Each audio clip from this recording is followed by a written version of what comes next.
एक करोड़पति पिता अपनी बेटी की शादी एक भीख मांगने वाले लड़के से तय कर देता है। दोस्तों, आखिर एक सेठ की ऐसी क्या मजबूरी रही होगी जो अपने इतने बड़े बिजनेस को छोड़कर वो अपनी बेटी को एक ऐसे लड़के के हाथों में दे देता है जो सड़कों पर भीख मांगता है। ये कहानी दोस्तों बहुत प्रेरणादायक है, उन लोगों को सबक देगी जो ये 500,000 रुपए को कुछ नहीं समझते हैं, दारू या किसी और अपने व्यसन में उड़ा देते हैं और कभी भी पैसों को अहमियत नहीं देते। लेकिन आज इस कहानी में एक लड़के ने साबित कर दिया है कि अगर आपकी कोई छोटी सी मदद करे तो उस मदद से आप बहुत ऊंचाइयों तक जा सकते हैं। नमस्कार दोस्तों, स्वागत करते हैं आप सभी का। हमारे YouTube चैनल है वैष्णवी चौधरी के नाम से और इसी नाम से हमारा Facebook पेज है, आप उसे भी फॉलो कर सकते हैं। तो चलिए कहानी की तरफ चलते हैं। कहानी एक लड़के के परिवार से शुरू होती है। लड़के का परिवार शुरू होने से पहले ही खत्म है दोस्तों। एक बाप बेटे के परिवार से शुरू होती है। लड़के का नाम मनीष होता है और पिता का नाम नंद किशोर होता है। दोस्तों, मनीष जो 10 साल का है और पढ़ाई कर रहा है, स्कूल जाता है, लेकिन मनीष के पिता एकदम से अचानक एक दिन बीमार हो जाते हैं। जब मनीष का पिता अपने आप को दिखाने जाता है डॉक्टर के पास, तो डॉक्टर उन्हें गंभीर बीमारी बता देते हैं और कहते हैं कि अपना इलाज तुरंत बड़े से हॉस्पिटल में कराओ क्योंकि तुम्हें अंदरूनी बहुत बड़ी बीमारी है। दोस्तों, नंद किशोर परेशानी में घर आ जाता है, अपने बेटे मनीष को पुचकारता है और खाट में लौट जाता है क्योंकि वो मेहनत मजदूरी कर कर अपने बेटे को पढ़ाता है और अब वो बीमार हो गया है तो अपने लिए दवाई कहाँ से लाए। लेकिन 10 साल का बेटा इतना समझदार होता है, अपने पिता के पैर दबाता है और कहता है कि पिताजी, आपको क्या हुआ है? आप इतने परेशान और बीमार से मुझे लग रहे हैं। तो नंद किशोर की आंखों से आंसू छलक उठते हैं और कहते हैं कि बेटा, एक गरीब की मौत ना तड़प तड़प कर ही होती है। उसके पास इतना पैसा नहीं होता कि वो अपना कहीं इलाज करा सके। लेकिन दोस्तों, यहाँ पर जो मनीष होता है वो अपने पिता से बहुत प्यार करता है और अपने पिता को जबरदस्ती एक सरकारी अस्पताल में ले जाता है। दोस्तों, सरकारी अस्पताल इलाज तो फ्री होता है, लेकिन जो दवाइयाँ होती है ना, वो खुद से ही लानी पड़ती हैं। अब नंद किशोर, उसके पिता मजदूरी करने भी नहीं जाते हैं, पढ़ाई छूट जाती है और हालत नंद किशोर की बहुत बेकार हो जाती है। मनीष उनके पास जो उनका घर होता है, अपने चाचा ताऊओं से कहकर उस घर को बेच देता है। दोस्तों, एक 10 साल का बच्चा घर बेचकर अपने पिता की बीमारी में लगाता है, लेकिन वो पिता फिर भी नहीं बच पाता है। वो पिता भगवान को प्यारा हो जाता है। दोस्तों, 10 साल का बच्चा टूट जाता है और इतना रोता है कि पूरे जो पड़ोसी देख रहे हैं उनकी आंखें भी नम हो जाती हैं, सबकी हिलकियां छूट जाती हैं, सब बहुत जोर जोर से रोने लगते हैं। अब 10 साल के बच्चे को संभालते हुए सभी पड़ोसी और यहाँ पर नंद किशोर को अंतिम विदाई दे देते हैं और यहाँ से नंद किशोर की कहानी बंद हो जाती है। अब दोस्तों, मनीष के पास ना ही तो घर था और जो आसपास के चाचा ताऊ लोग थे वो कुछ दिन तो मनीष को खाना देते हैं, लेकिन हमेशा कोई किसी को खाना नहीं देता। मनीष अब 12 साल का हो जाता है। 2 साल तक चाचा ताऊ उसका संभालते हैं, लेकिन पढ़ाई तो छूट ही चुकी थी। मनीष पूरी कोशिश करता है कुछ पैसे कमाने की, लेकिन वो नहीं कमाता है क्योंकि आसपास के जो लोग थे वो खाना तो दे देते, लेकिन 10 रुपए भी मनीष को नहीं दिया करते। दोस्तों, मनीष अब घर से निकल जाता है क्योंकि घर तो उसका है ही नहीं, ऐसे ही इधर उधर सोया करता। 2 साल भी उस बच्चे ने जिंदगी निकाल दी, लेकिन अब वो शहर की तरफ चला जाता है।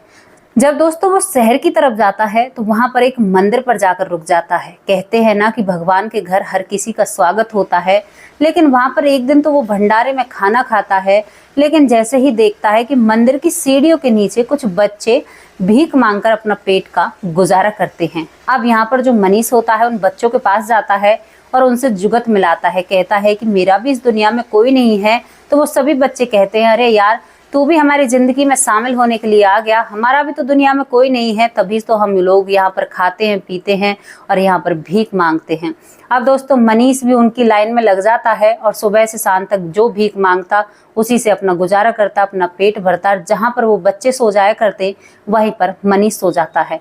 अब शहर का जाना माना बिजनेसमैन उस मंदिर पर दर्शन करने के लिए आता है और दर्शन करने के बाद दोस्तों, सभी जो बच्चे लाइन में बैठे हुए हैं, भीख मांग रहे हैं, सभी को 500 रुपए देता है और एक सीख उन बच्चों को देना चाहता है। यहाँ पर सेठ कहते हैं कि बेटा मैं तुम्हें 500 रुपये दे रहा हूँ, इनसे तुम्हें अपनी ज़िंदगी की नई शुरुआत करनी होगी और इन पैसों से तुम्हें कुछ ना कुछ तो कर कर दिखाना होगा।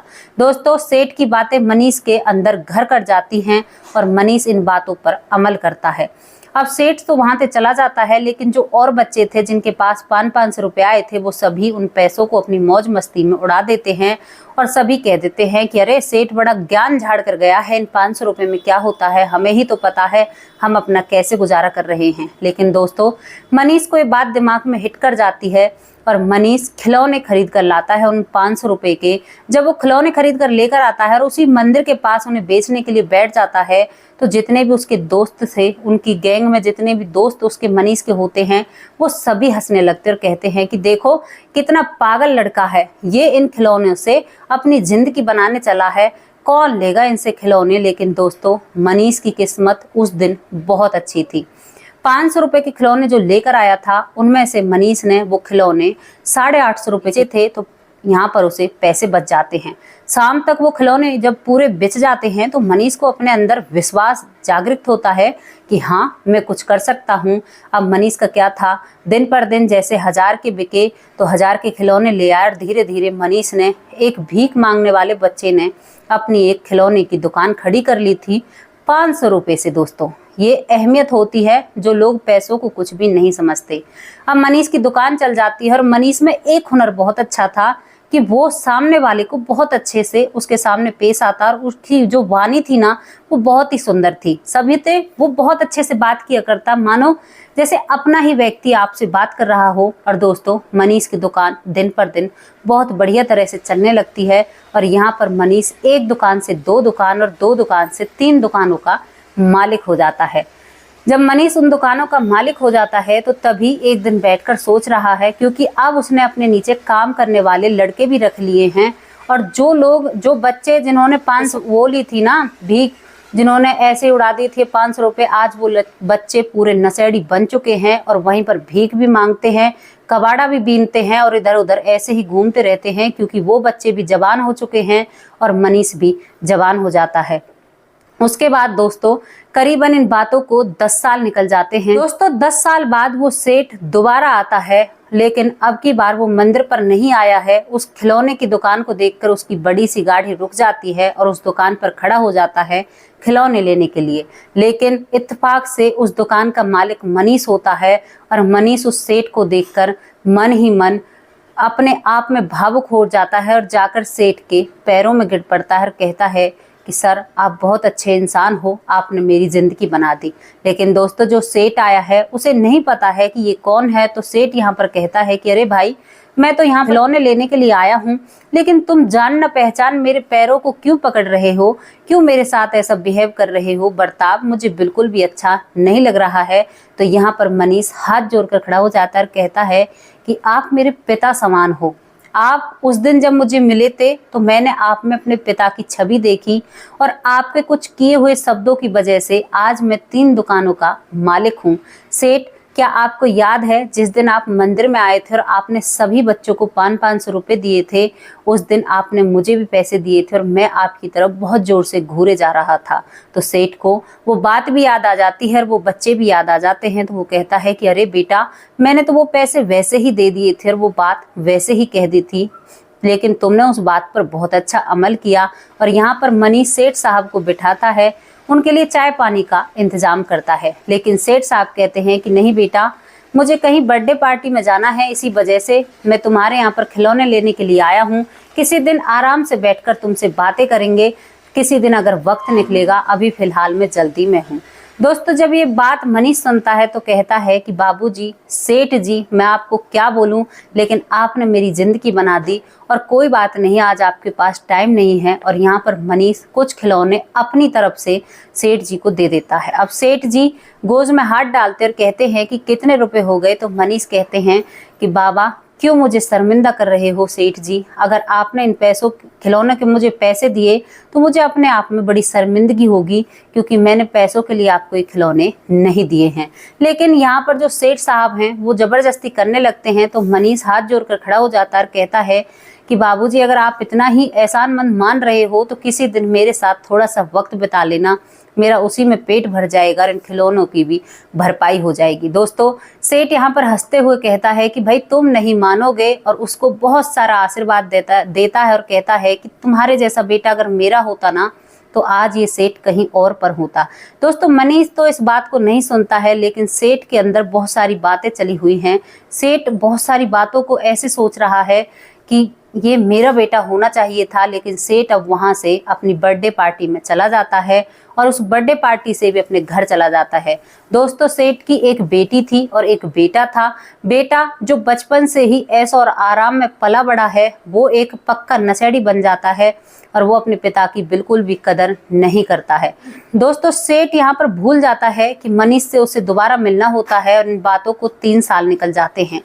3 साल के बाद वो अपने काम में व्यस्त रहता है तो एक दिन उसका नशेड़ी बेटा कहीं गाड़ी से जा रहा होता है तो उसकी गाड़ी का एक्सीडेंट हो जाता है और सेठ का बेटा मर जाता है। दोस्तों बेटे की मृत्यु को सेठ इतना ज़्यादा गम ले लेता है कि वो घर में ही पड़ा रहता है, अपने बिजनेस पर भी ध्यान नहीं देता है। इसकी बेटी जो शादी के योग्य हो चुकी है, लेकिन अब सेठ की चिंता ये बढ़ जाती है कि बेटा भी इस दुनिया से चला गया, लेकिन बेटी के लिए ऐसा पति चाहिए जो घर जमाई बनकर रहे और मेरे बिजनेस को भी संभाले। अब दोस्तों जैसे ही सेठ बैठा हुआ है तो उसके दिमाग में वो मनीष नाम का लड़का आता है, क्योंकि मनीष ने उसको साबित कर दिया था कि वो एक कितना अच्छा समझदार व्यक्ति है। अब दोस्तों सेठ के दिमाग में जब ये बात आती है तो वो तुरंत मनीष की तरफ गाड़ी लेकर चलता है, लेकिन फिर उसको याद आता है कि 3 साल हो गए, कहीं मनीष ने शादी तो नहीं कर ली होगी, क्योंकि वो अपनी बेटी का रिश्ता उस लड़के के लिए लेकर जा रहा है। दोस्तों लेकिन यहाँ पर सेठ कहता है कि होगा सो देखा जाएगा, एक बार देखो तो सही, बात तो करो। और सेठ अब मनीष की दुकान पर पहुंच जाता है। दोस्तों यहाँ पर मनीष की दुकान 3 से होकर इन 3 सालों में 2 दुकान और बढ़ जाती हैं और 5 दुकान हो जाती हैं। अब वहाँ पर कुछ लोग जो काम कर रहे हैं मनीष की दुकानों पर, तो उनसे ही सेठ कहता है कि भाई तुम्हारी दुकान के मालिक कहाँ पर गए हैं? तो वो लोग कहते हैं कि मालिक तो एक आज मीटिंग में गए हैं, आपको क्या काम है? तो सेठ कहता है कि नहीं मैं उनके इंतजार कर लूँगा, क्योंकि वो लोग कहते हैं कि वह अभी थोड़ी देर में आएंगे। तो दोस्तों वहाँ पर सेठ बैठ जाता है। अब जैसे ही जो दुकान में काम कर रहे हैं वो मनीष के पास फ़ोन कर देते हैं, तो मनीष अपना काम धाम छोड़कर तुरंत सेठ से मिलने के लिए दोस्तों दुकान पर आ जाता है। जैसे ही मनीष सेठ के पास आकर बैठता है तो सेठ एकदम मन में हर्षाता है और कहता है कि और मनीष कैसे हो, घर में सब कुछ क्या चल रहा है? तो मनीष कहता है कि अरे सेठ मेरे घर में तो मेरा कोई भी नहीं है, ना ही तो मेरी माँ, नहीं मेरा बाप। और दोस्तों जब 3 साल पहले सेठ और मनीष मिले थे तो मनीष ने अपनी सारी कहानी सेठ को बताई थी और सेठ इन बातों को सुनकर उस दिन भी भावुक हुए थे। लेकिन आज ये सवाल इसलिए पूछा गया था कि कहीं मनीष ने शादी तो नहीं कर ली है, क्योंकि सेठ साहब यहाँ पर अपनी बेटी की शादी करने के लिए आते हैं।